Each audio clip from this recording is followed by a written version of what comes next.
Hello today, people, and my name is Dr. Embozi, and I'm here to talk to you about zombies. With all the recent incidents in the media, I feel it is time that we should discuss such serious issues. First things first, what is a zombie? The dictionary defines a zombie as an animated corpse. That sounds pretty good to me. We're not going to talk about where zombies come from or how they came to be, because we're more concerned with how to stay alive from a zombie attack and how to recognize if someone's been attacked by a zombie. So we should probably let you know how to recognize a potential zombie. Symptoms to watch out for if you or any other person has been bitten.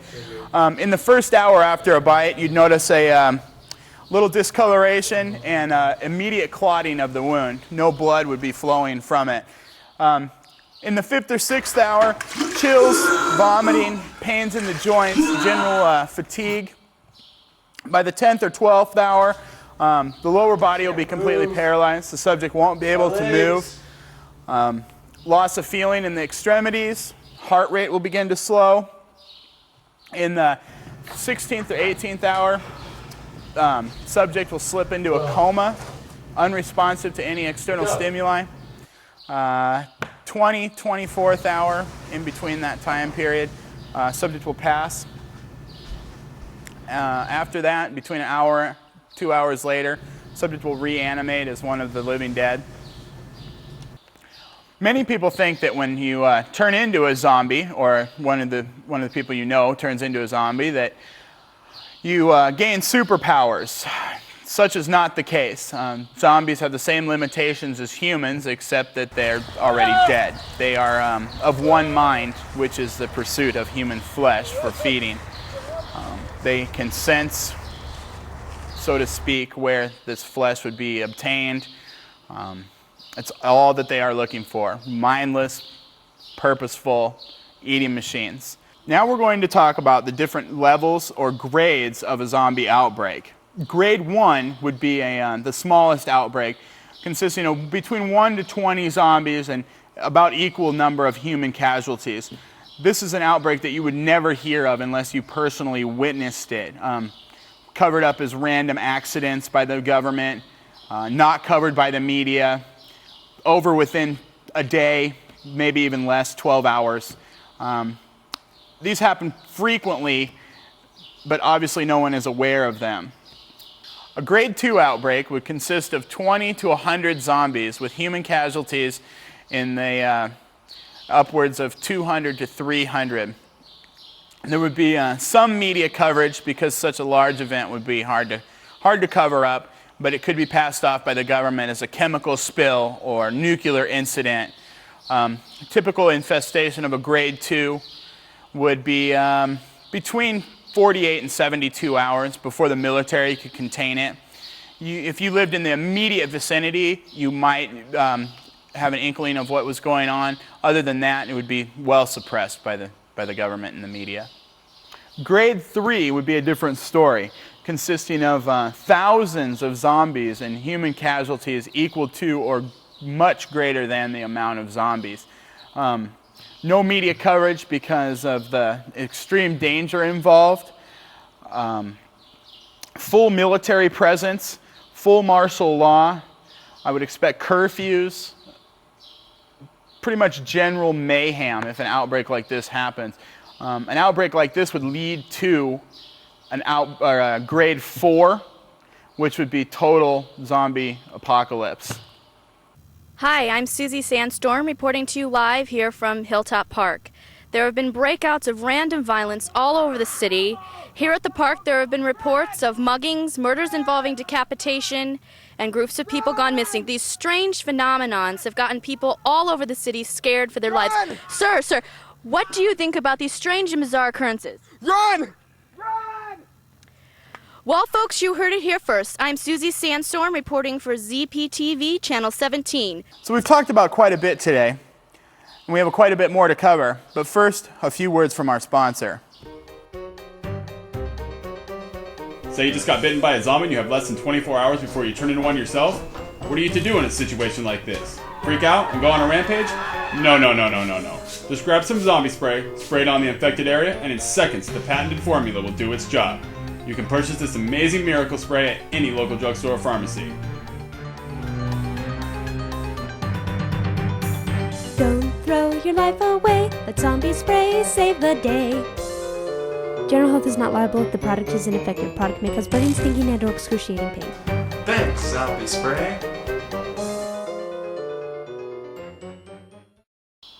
Welcome back to the show. Now we're going to talk about some of the survival techniques we're going to need in case we're faced with an infestation. Sir, if you could come here for a second, please. First of all, you'll notice this gentleman here. Short hair keeps any zombie from grabbing it by any haphazard circumstances. Make sure your hair is cut no longer than 1 inch to the head. Even if it's tied back, a ponytail is a perfect handle for a zombie to grab a hold of. Now we're going to talk about the kind of weapons you might need or want during an infestation. First, we'll talk about blunt weapons. Anything that's heavy that could sever the brain from the rest of the body. The only way to stop a zombie is to sever its brain from its body. Destroy the brain, destroy the zombie. Blunt weapons, although cheap and easy to find, are fairly ineffectual because of the range that you have on them. You have to get extremely close to a zombie. Next would be knives. Knives are also easy to obtain, but do suffer the same shortcomings as a blunt weapon. Obviously, a knife not going to be very long, so it's going to, you're going to have to get extremely close to a zombie to use this. Your best bet would be to poke the zombie in the eye with the knife, or to sever its head from its spinal cord. Now we're going to talk about power tools. Power tools make good weapons for fighting the zombie menace. A power drill works nice. A drill bit can penetrate a zombie's eye socket and kill the brain quickly. Also, a chainsaw works good.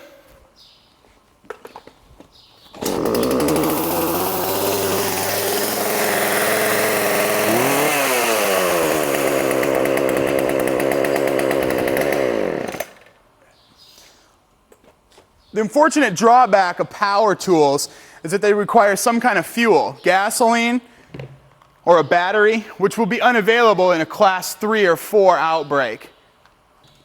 This might seem an odd choice of a weapon, especially being a blunt object, which we talked about wouldn't be your ideal choice. But with the range on it and the cutting blade, you should be able to take a zombie's head off pretty quickly.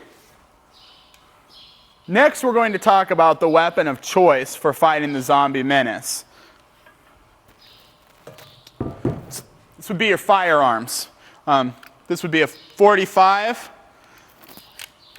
Holds 11 in the chamber, or 11 in the clip, 1 in the chamber, 12. With practice, you could take 12 zombies out with this weapon.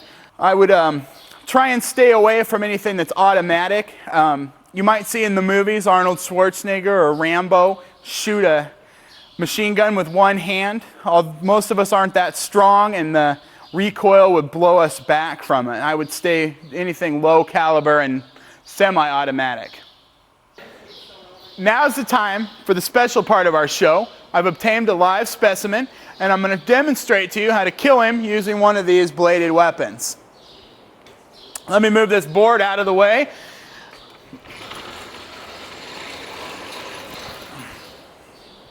If I get my friend to bring him in, please.